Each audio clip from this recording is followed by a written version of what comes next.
एक बूढ़ी औरत का ईमान और अब्बू झल की नाकामी मदीना के पास एक छोटे से गांव का मंजर है। एक बूढ़ी अम्मा अपने घर के दरवाजे पर अकेली बैठी थीं। सामने कुछ सामान रखा हुआ था, जैसे किसी सफर की तैयारी हो। चेहरे पर गहरी चिंता और आंखों में बेचैनी साफ झलक रही थी। वो बार बार इधर उधर देखती, मानो किसी डर से भागना चाहती हों। थोड़ी देर बाद उठीं, सामान उठाया और लड़खड़ाते कदमों से चलने लगीं। कुछ ही दूर जाकर थककर बैठ गईं और हांफते हुए बुदबुदाईं, अगर उस आदमी से सामना हो गया और उसने कुछ कह दिया तो क्या मेरा दिल भी बदल जाएगा?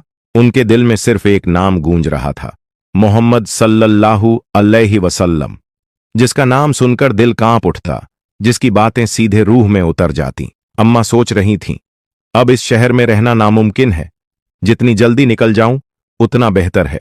उसी वक्त रहमतुल लिल आलमीन प्यारे आका उसी रास्ते से गुजरे। उन्होंने अम्मा को देखा और रुक गए। अंदाजा हो गया कि वो कहीं जा रही हैं, लेकिन बहुत कमजोर हैं और सामान भी भारी है। नर्म आवाज में पूछा, अम्मा जान, कहाँ जा रही हैं? अम्मा चौंक गईं। थोड़ी देर उन्हें देखा और बोलीं, बेटा, मैं इस शहर को छोड़ रही हूं। यहां अब रहना सुरक्षित नहीं। एक जादूगर आ गया है, लोगों के दिल अपनी बातों से खींच लेता है। मैं नहीं चाहती कि मैं भी उसके जादू में फंस जाऊं। नबी सल्लल्लाहु अलैहि वसल्लम चुपचाप सुनते रहे, फिर बहुत सुकून से बोले, क्या मैं आपकी मदद कर सकता हूं? आपका बोझ तो भारी है। अम्मा सोच में पड़ गईं, फिर बोलीं, बेटा, अगर तू मेरा बोझ सिर पर रख दे तो मेरी मदद हो जाएगी। नबी सल्लल्लाहु अलैहि वसल्लम ने मुस्कुराकर सामान अपने कंधे पर उठा लिया और बोले, अम्मा, अगर इजाजत दें तो मैं आपको आपके घर तक पहुंचा दूं।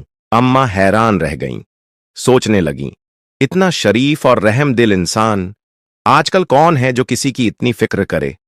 सफर शुरू हुआ। चलते चलते अम्मा बार बार नसीहत देती रहीं, बेटा, इस शहर में मोहम्मद नाम का आदमी आ गया है। वह कहता है कि वह नबी है, हमारे देवताओं का अपमान करता है। उसकी बातों में ऐसा जादू है कि जो एक बार सुन ले उसी का होकर रह जाता है।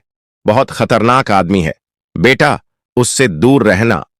नबी सल्लल्लाहु अलैहि वसल्लम पूरे रास्ते चुप रहे, चेहरे पर सिर्फ सुकून था। आखिरकार मंजिल आ गई। नबी सल्लल्लाहु अलैहि वसल्लम ने बड़ी सावधानी से सामान नीचे रखा और चुपचाप लौटने लगे। बूढ़ी औरत बोली, बेटा, एक बात तो बता, तू है कौन? इतना बोझ उठाया, इतनी मदद की। मैं सबको कहूंगी, आज मुझे एक फरिश्ता मिला था। नबी सल्लल्लाहु अलैहि वसल्लम ने नरम मुस्कान के साथ कहा, अम्मा, नाम जानकर आप क्या करेंगी? आपका काम हो गया, यही काफी है। लेकिन अम्मा जिद करने लगीं। आखिरकार नबी सल्लल्लाहु अलैहि वसल्लम ने फरमाया, अम्मा, जिसे आप पूरे रास्ते बुरा भला कह रही थीं, जादूगर बता रही थीं, मैं वही हूं, मैं मोहम्मद हूं। अम्मा की दुनिया थम गई, आंखें फैल गईं, होंठ कांपने लगे, गला सूख गया। तुम ही मोहम्मद हो? आंसुओं की धार बह निकली। जिस इंसान को गालियां दी वही उनका बोझ उठाता रहा, वही मदद करता रहा और एक भी जवाब न दिया। फूट फूट कर रोते हुए बोली, मैंने तुम्हें अपमानित किया और तुमने एक बार भी पलटकर कुछ न कहा। सच्चा इंसान तो ऐसा ही होता है। नबी सल्लल्लाहु अलैहि वसल्लम ने फरमाया, अम्मा, आपने जो कहा वो आप नहीं जानती थीं। जो न जानता हो, अगर उसे सब्र और मोहब्बत से समझाया जाए तो एक दिन वह सच्चाई को पहचान लेता है। अम्मा ने रोते हुए कहा, मैं गवाही देती हूं कि अल्लाह के सिवा कोई माबूद नहीं, और मैं गवाही देती हूं कि आप अल्लाह के सच्चे रसूल हैं।